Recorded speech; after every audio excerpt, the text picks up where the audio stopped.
Paradise Sri Lankan സംവിധായകനായിട്ടുള്ള Prasanna വിധാനകയുടെ പുതിയ cinema ഇപ്പോൾ തിയേറ്ററിൽ ഓടിക്കൊണ്ടിരിക്കുകയാണ്. ബുസാൻ ഇൻ്റർനാഷണൽ ഫിലിം ഫെസ്റ്റിവലിലും നമ്മുടെ IFFK തന്നെ പ്രദർശിപ്പിക്കപ്പെട്ടിട്ടുള്ള സിനിമയാണ്. അവിടെ നിന്നൊക്കെ നല്ല അപ്രിസിയേഷനും പടത്തിന് കിട്ടിയിട്ടുണ്ട്.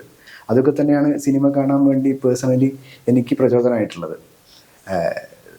നമ്മുടെ മലയാളത്തിൽ നിന്നുള്ള ദർശന രാജേന്ദ്രനും അതേപോലെ റോഷൻ മാത്യു ഒക്കെ തന്നെയാണ് സിനിമയിലെ പ്രധാന കഥാപാത്രങ്ങളെ അവതരിപ്പിച്ചിട്ടുള്ളത്.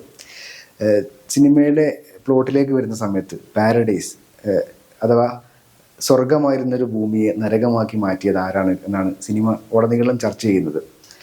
2022 സമയത്ത് നമ്മളൊക്കെ പത്രത്തിൽ വായിച്ചിട്ടുണ്ട്, ശ്രീലങ്കയുടെ പ്രസിഡന്റ് ആ ഒരു രാജ്യത്തെ തന്നെ പാപ്പരായിട്ട് പ്രഖ്യാപിച്ചു. അവിടുത്തെ സാമ്പത്തിക ഭദ്രത തകർന്നു, രാഷ്ട്രീയ സാഹചര്യങ്ങൾ മാറി, പ്രസിഡന്റിനെതിരെ മുദ്രാവാക്യം വിളിച്ചുകൊണ്ട് തെരുവിലിറങ്ങി, അവിടുത്തെ സാമൂഹിക അന്തരീക്ഷങ്ങളാകെ മാറി, രാജ്യം ദാരിദ്ര്യത്തിലേക്ക് കൂപ്പുകുത്തി വീണു. ആ ഒരു സമയത്ത് ശ്രീലങ്കയിലേക്ക് പോകുന്ന 2 ടൂറിസ്റ്റുകളായിട്ടുള്ള അമൃത അതേപോലെ കേശവ് എന്നീ 2 കഥാപാത്രങ്ങളായിട്ടാണ് നമ്മുടെ റോഷൻ മാത്യുവും അതേപോലെ ദർശനയും വരുന്നത്. അവരുടെ ഒരു ശ്രീലങ്കൻ യാത്രയിലൂടെ ആ സമയത്ത് ശ്രീലങ്ക നേരിട്ടിരുന്ന ഇപ്പോഴും നേരിട്ടുകൊണ്ടിരിക്കുന്നു എന്നാണ് എനിക്ക് തോന്നുന്നത്. അതിൽ നിന്ന് കംപ്ലീറ്റ്ലി ശ്രീലങ്ക മാറിയോ എന്നുള്ളത് സംശയമാണ്.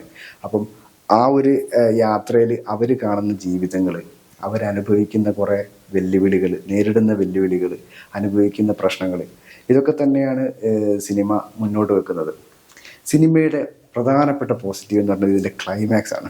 എൻ്റെ അമ്മോ, നമ്മളിങ്ങനെ കണ്ണ് തുറച്ചു പോകും. എനിക്ക് പേഴ്സണലി ഫീൽ ചെയ്തതാണ്. ഒരിക്കലും പ്രതീക്ഷിക്കാത്തൊരു ട്വിസ്റ്റാണ് സിനിമയുടെ ക്ലൈമാക്സിലുള്ളത്. അയ്യോ, ഇങ്ങനെ സംഭവിക്കുമോ എന്നാണ് ഞാൻ ആ സമയത്ത് ആലോചിച്ചു പോയത്. പക്ഷേ അത് തന്നെയായിരുന്നു അവിടെ സംഭവിക്കേണ്ടിയിരുന്നതെന്ന് പിന്നീട് ആലോചിച്ച സമയത്ത് എനിക്കും തോന്നി. അതിനുള്ള കാരണങ്ങളൊക്കെ സിനിമയിൽ അവസാനം പറയുന്നുണ്ട്. ആ ഒരു ക്ലൈമാക്സ് തന്നൊരു ഇമ്പാക്റ്റ് അത് ഭീകരമായിരുന്നു. കൂടുതൽ പറഞ്ഞാൽ അത് സ്പോയിലറായി പോകും. അതുകൊണ്ട് അത് നിങ്ങൾ പേഴ്സണലി എക്സ്പീരിയൻസ് ചെയ്യാം. സിനിമ നമ്മോട് പറയുന്നത് ശ്രീലങ്കയിൽ നമ്മൾ മുമ്പും വായിച്ചിട്ടുണ്ട്, ശ്രീലങ്കയിലുള്ള വംശീയതയും ശ്രീലങ്കയിലുള്ള ജാതീയതയും, അത് കാരണം അവിടുത്തെ ജനങ്ങൾ അനുഭവിക്കുന്ന ദുരിതങ്ങളും ഭരണകൂടവും അവിടുത്തെ പോലീസും ഒക്കെ അവരെ അടിച്ചമർത്തുന്ന രീതിയൊക്കെ നമ്മൾ ഇതിനു മുമ്പും ശ്രീലങ്കയിലുള്ള പല ഇഷ്യൂകളിലൂടെയും നമ്മൾ പത്രത്തിൽ വായിച്ചിട്ടുണ്ട്. അതൊക്കെ തന്നെയാണ് ഇപ്പോഴും അവിടുത്തെ അവസ്ഥ എന്നുള്ളത് സിനിമ നമ്മളോട് പറഞ്ഞു വെക്കുന്നുണ്ട്.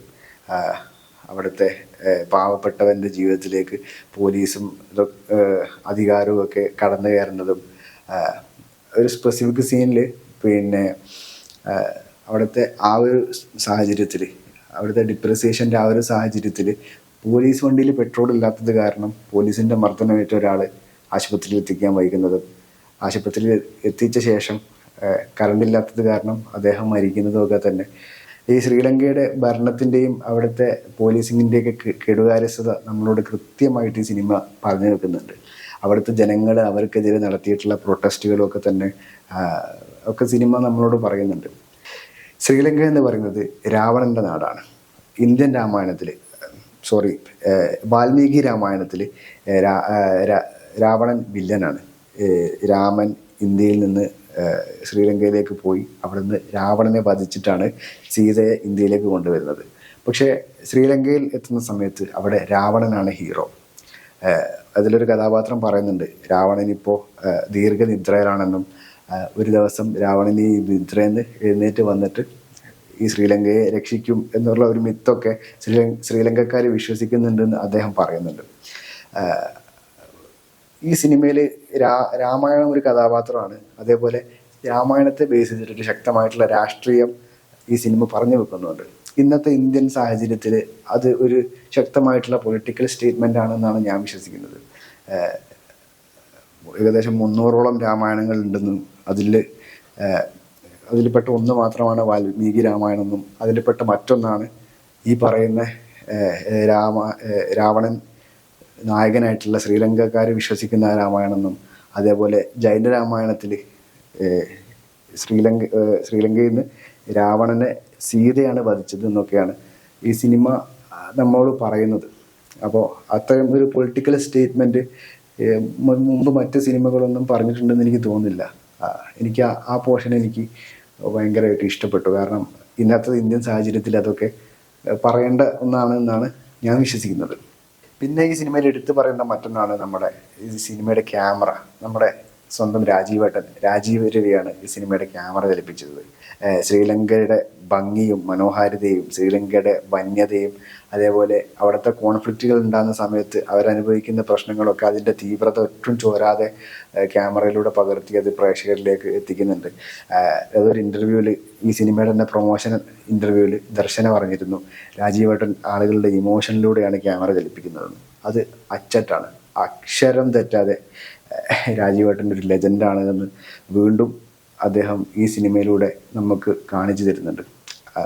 അതേപോലെ കെ എന്ന് പറയുന്ന കൃഷ്ണകുമാറിൻ്റെ പശ്ചാത്തല സംഗീതം, മ്യൂസിക്, സിനിമയിൽ പാട്ടുകളൊന്നുമില്ല, പക്ഷേ അതിൻ്റെ മ്യൂസിക് നമ്മളെ ഹോണ്ട് ചെയ്യുന്ന സ്ഥലങ്ങളിൽ നമ്മളെ ഹോണ്ട് ചെയ്യുന്നുണ്ട്.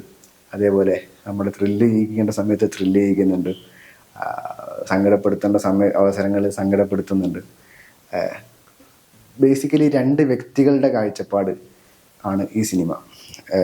അതായത് ഈ ജാതീയതയും വംശീയതയും ഒക്കെ തന്നെ അത് കാണുന്ന ആളുകളുടെ കണ്ണിലൂടെ കാണേണ്ട ആളുകളുടെ കണ്ണിലൂടെ കണ്ടാൽ അത് നമുക്ക് അങ്ങനെ തോന്നുകയും അല്ലാത്ത ആളുകൾ അതിനൊക്കെ അതൊരു സ്വാഭാവികമായിട്ട് മാറ്റുകയും ഒക്കെ ചെയ്യുന്ന ഒരു കാലം കൂടെയാണിത്. അപ്പം ആ രണ്ട് കാഴ്ചയും നമുക്ക് ഈ സിനിമയിലൂടെ കാണാൻ പറ്റുന്നുണ്ട്.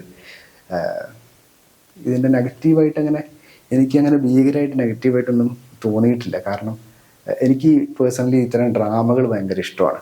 അതുകൊണ്ട് തന്നെ ഡ്രാമ ജേണറിൽ പെട്ടിട്ടുള്ള ഈ സിനിമ എനിക്ക് പേഴ്സണലി ഭയങ്കരമായിട്ട് ഇഷ്ടപ്പെട്ടു. നിങ്ങൾക്കും കണ്ടു നോക്കാം, ഒരു ശ്രമം നടത്തി നോക്കാം. കാരണം കൊടുത്ത ക്യാഷിന് എനിക്ക് പേഴ്സണലി വസൂലായിട്ടുള്ള പടമാണ്. സോ പാരഡൈസ് ഇപ്പോൾ തിയേറ്ററിൽ ഓടിക്കൊണ്ടിരിക്കുന്നുണ്ട്. താല്പര്യമുള്ള ആളുകൾക്ക് പോയി കാണാം. നിങ്ങൾ കണ്ട ആളുകളാണെങ്കിൽ നിങ്ങളുടെ അഭിപ്രായം കമൻറ്റ് ചെയ്യാം. So thank you.